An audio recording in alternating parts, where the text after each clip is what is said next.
Ah!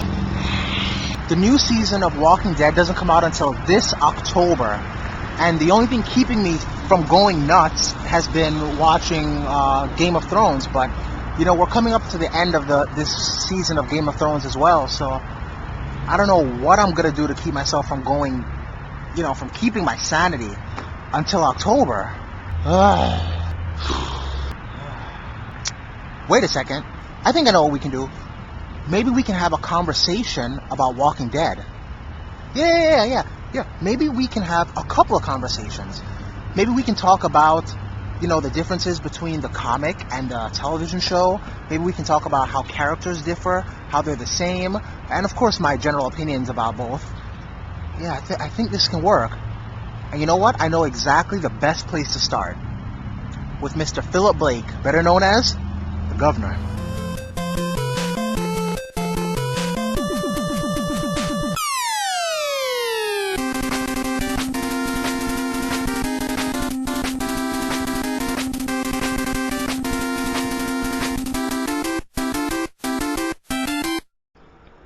Okay, there's a lot to talk about, so let's hurry up and jump right in. First, I want to talk about the relationships that he has. The first and most obvious one is with his daughter. In the show, the relationship between the governor and his daughter seems pretty normal, I guess, quote unquote. I mean, he cares about his daughter so much that even after she turned into a zombie, that he kept her around, and he'll, try brushing her hair, and he just keeps her on a chain, locked in a closet or something like that. And, he still tries to treat her like a little girl by brushing her hair and things like that. So it just seems like a broken man who just wants to hang on to anything that's left of his daughter and try to cure her. In the book, the comic book, the relationship between him and his daughter is a bit more awkward, I want to say. He's the same way. He keeps her in a keeps her chained up. He what's more brutal is that you actually see him feeding her. Anyone who's died or anything around Woodbury, he will actually take the dead body and give it to the girl.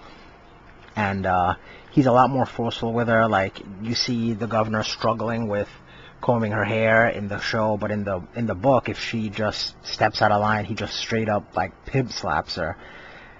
And then there's this.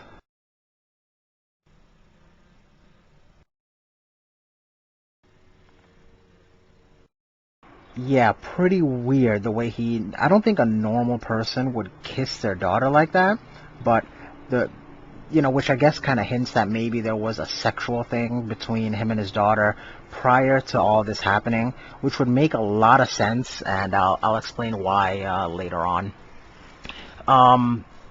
His relationships with people in the actual town of Woodbury is pretty much the same, except for a few key differences. All the town folk trust him in both the show and the comic. He's their leader, and they fully trust in him. In the book, however, he uses deceit and lies to them to get them to go along with the war against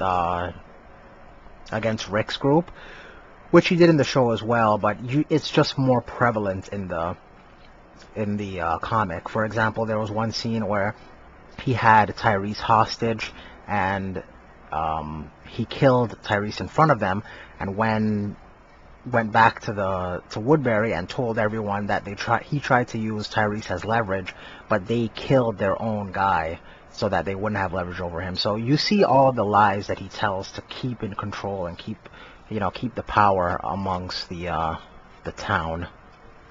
The last two key relationships are between Andrea and the governor. In the show, Andrea and him have a sexual relationship, and in the comic, he doesn't have a sexual relationship with Andrea. In fact, they don't even really meet. They only briefly, come across each other during a fight. So that's the main difference there. With Milton seems a lot more afraid of the governor in the show. In the show, he's really extremely loyal, but still yet afraid of the governor and won't dare act against him, and even moves to protect him when Andrea tries to kill him at one point. Whereas in the comic book, he's very vocal about speaking out against the governor, speaking out against the fights that he puts on with the walkers. And it's a clear difference there, where they say that they don't like each other, but they're there because of self-preservation. Whereas in the show, he doesn't even try to do anything much. He doesn't want to leave Woodbury. Whereas in the comic book, the first opportunity he has to leave Woodbury, he takes it to go and join Rick. So in both the show and the comic, he speaks out against things like this, against the fights and all those things. But in the comic, he's less of a pussy, put it that way. He's much more self-assertive, and even though he can't stop the governor, he damn sure makes him know how he feels. Alright, now let's talk about some of the deeds that the governor does, both in the comic and in the show. It feels like in the show, they kind of make him evil for evil's sake. The reasoning really doesn't feel like it's there. The reason I say that is because you see him, some of the first scenes you see him in, he rescues a soldier, and then after, he finds out that there's more soldiers out there, and then they'll be looking for him, so they say, hey, where are they? I'll go and get them, saying that he's got to bring them in, give them help. When he finds them, he ambushes them, and then kills them and takes their supplies.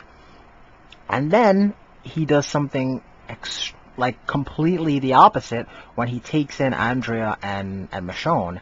He just takes their weapons and brings them in, which he could have done the same thing with the soldiers, and they could have been probably a lot more useful. But it feels like the show's director wanted to establish that this is the bad guy. So they want to show him doing something evil, and then put Andrea and Michonne in a situation of danger by having them around the governor, is what it seems like to me. Because I don't understand why he killed those soldiers, but then he didn't kill Michonne and Andrea, but just brought them into the city. And then when Merle finds Maggie and Glenn, he interrogates them both, almost killing Glenn, beating him to a pulp, and then defiling Maggie, which you don't really see exactly what he does. You just kind of, it's implied because Rick told, or he was told that he's a sick man, what he did to Maggie. You don't really know what he did. You just see her with her shirt off, and he was behind her, and he was forceful. So you don't really know exactly, did he rape her? Did he fondle her? You don't know exactly what was done. But it was something somewhat sexual, and it wasn't pleasant, Anyway, so he brings in Glenn and Maggie, and he does these horrible things to them. But then when he finds Tyrese and their group, he's extremely nice. He welcomes them with open arms. He brings them into Woodbury, does nothing wrong whatsoever, and it just, it feels very, I don't know, it just feels very random. Like he's just randomly good or randomly bad, depending on who you are. If you have a name, basically, and if you don't have a name, that character name, and you meet the governor, you're gone. But if you have a name, depending on how main character-ish you are, you're either treated welcomely or you're completely beaten up, which is, I just don't understand that. In the comic, however, I feel it makes a lot more sense, the things that the governor does. The governor, whenever he comes across new people, he tends to always kill them, to take their supplies. Not only to take their supplies, but he wants the bodies to feed to his daughter. So that's a major, motivation point for him to want to just, kill off where, he's not going to just bring you into the city. He's got to keep only the people who are loyal to him and who trust him and who will leave him in power, and then take supplies from anyone else and kill them and feed their bodies to the daughter. So it's much more understandable. He runs across Rick and his group. He brings them in. He's extremely nice at first, just to bait them in, and then he explains that he uses the people he finds not only to feed his daughter, but to feed the walkers that he uses for the games. You know, he keeps them alive by feeding them bodies. And you see this when he says, yo, when Rick says, well, what are you feeding them? And he's like, well, stranger, we feed them strangers, which is just a chilling part of the book. But so after when he gets into this little fight, Michonne actually jumps up and bites off his ear. Like, Michonne is just straight up Mike Tyson on him, bites off his ear because that's all she can do. They're all at gunpoint. They're all kind of, you know, with their hands behind their back. So she does whatever she can because he actually cuts off Rick's hand. So Rick's hand is gone. And, you know, so they get into this fight. And to punish Michonne, he ties her up and savagely, wickedly, like, beats, assaults, and rapes her. And his plan is he's going to continue doing this until she finds a way to commit suicide. He's going to continue beating her and raping her until she finds a way to kill herself and end it. And he's not going to stop until that point.